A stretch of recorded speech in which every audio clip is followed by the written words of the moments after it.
kekerasan seksual pada perempuan di situasi bencana.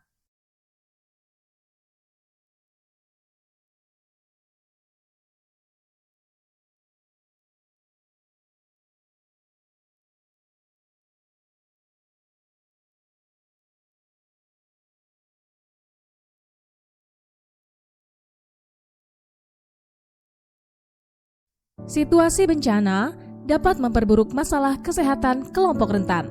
Salah satu masalahnya adalah risiko terjadinya kekerasan seksual. Kekerasan seksual di situasi bencana tidak hanya terjadi kepada perempuan dewasa, tetapi juga pada remaja perempuan, laki-laki, bahkan anak perempuan dan anak laki-laki. Contoh kekerasan seksual dalam situasi bencana dijelaskan melalui kisah berikut. Pada suatu pagi yang tenang, tiba-tiba gempa bumi mengguncang kota.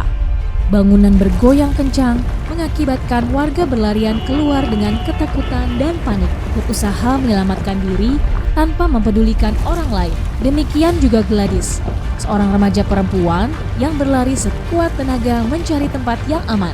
Beberapa saat kemudian, Gladys mendadak berhenti, baru sadar telah terpisah dari kedua orang tuanya.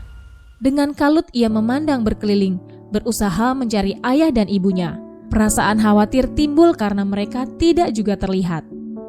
Seorang perempuan menghampiri dan menanyakan kondisi Gladys, yang jelas terlihat kebingungan. Dengan kalut, Gladys menceritakan bahwa dirinya terpisah dari orang tuanya dan tidak mengetahui keberadaan mereka.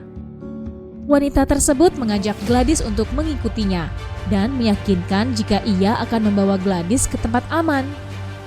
Merasa tidak dapat mempercayai perempuan itu, Gladys dengan tegas menolak dan langsung melarikan diri. Setelah cukup jauh berlari, Gladys berhenti dan menyadari dirinya berada dekat sebuah tenda pengungsian. Dengan didampingi seorang petugas, Gladys mendatangi tenda tersebut. Dengan seksama diperhatikannya kondisi tenda pengungsian.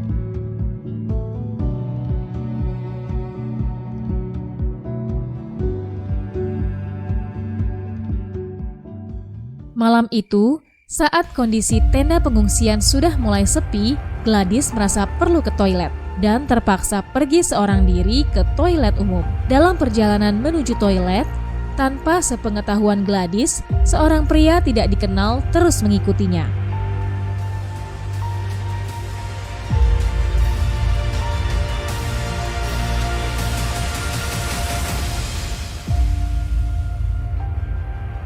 Gladys tertunduk di depan toilet sambil menangis.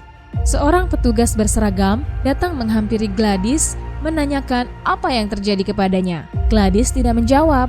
Ia terus menundukkan kepalanya dan menangis. Petugas itu mengamati dan melihat Gladys sangat terguncang dan membutuhkan bantuan. Oleh karena itu, petugas membujuk dan mengajak Gladys pergi ke tempat yang lebih aman untuk mendapatkan bantuan dan penanganan di fasilitas pelayanan kesehatan terdekat atau tenda kesehatan reproduksi. Setibanya di tenda kesehatan reproduksi, Gladys disambut oleh seorang dokter. Dengan sabar, dokter meminta Gladys menceritakan kejadian yang baru dialaminya. Gladys tidak menjawab dan tetap tertunduk diam. Dokter di tenda kesehatan reproduksi meyakinkan Gladys untuk menceritakan hal yang terjadi di toilet umum, menjaga kerahasiaan identitasnya, dan tidak menghakimi Gladys untuk kondisi yang baru dialaminya. Gladys percaya pada dokter. Dia juga ingin menghilangkan rasa takutnya. Pelan-pelan, Gladys menceritakan kejadian mengerikan yang baru saja ia alami secara rinci. Setelah mengetahui apa yang terjadi, dokter memutuskan untuk melakukan pemeriksaan terhadap Gladys. Di dalam bilik pemeriksaan, seorang bidan telah menyiapkan peralatan yang dibutuhkan untuk melakukan pemeriksaan. Sang bidan menyambut Gladys dan mengantarnya ke tempat tidur periksa. Pada tahap ini, sangat penting dipastikan pasien merasa nyaman, aman, dan terlindungi privasinya. Oleh sebab itu, tindakan pemeriksaan perlu diawali dengan perkenalan dokter, bidan, atau petugas yang terlibat kepada pasien.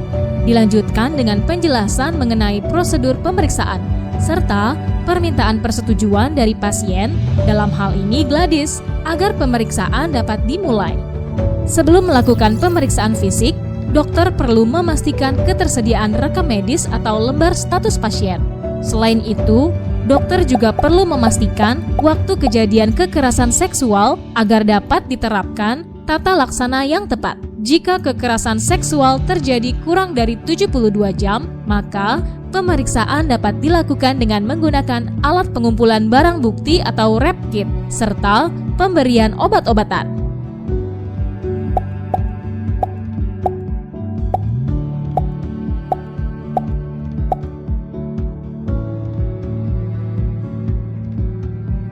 Setelah pemeriksaan selesai, Gladys meninggalkan ruang pemeriksaan didampingi dokter dan bidan yang bertugas. Hasil pemeriksaan fisik dan catatan pengobatan Gladys disimpan di dalam rekam medis bertanda khusus. Rekam medis ini kemudian diletakkan di dalam penyimpanan yang aman untuk memastikan kerahasiaan data pasien.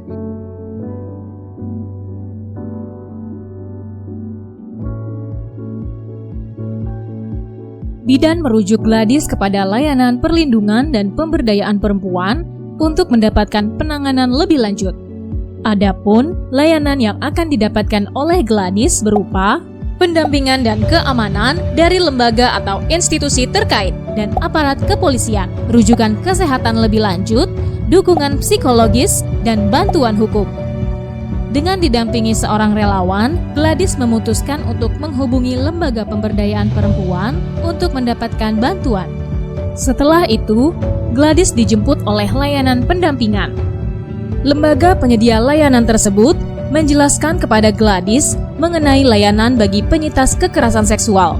Gladys akan mendapatkan pendampingan, perlindungan, dan pemulihan dari berbagai lembaga. Layanan dapat berupa rumah aman, pemeriksaan, dan pelayanan kesehatan di rumah sakit dan fasilitas kesehatan lainnya. Layanan konseling dengan psikolog, bantuan hukum oleh Unit Perlindungan Perempuan dan Anak atau Unit PPA di Polres terdekat, LBH, serta layanan pendampingan oleh UPT PPA atau P2TP2A. Gladys telah mendapatkan pendampingan dan pelayanan yang dibutuhkan untuk membantunya pulih. Demikian kisah Gladys. Kisah ini bisa terjadi pada siapapun. Situasi tidak menentu dan hilangnya fungsi keluarga pada kondisi bencana mengakibatkan sebagian populasi, khususnya anak dan perempuan, rentan mengalami kekerasan seksual. Akan tetapi, sebenarnya masih banyak korban kekerasan seksual, khususnya pada situasi bencana, yang tidak berani melaporkan pengalamannya.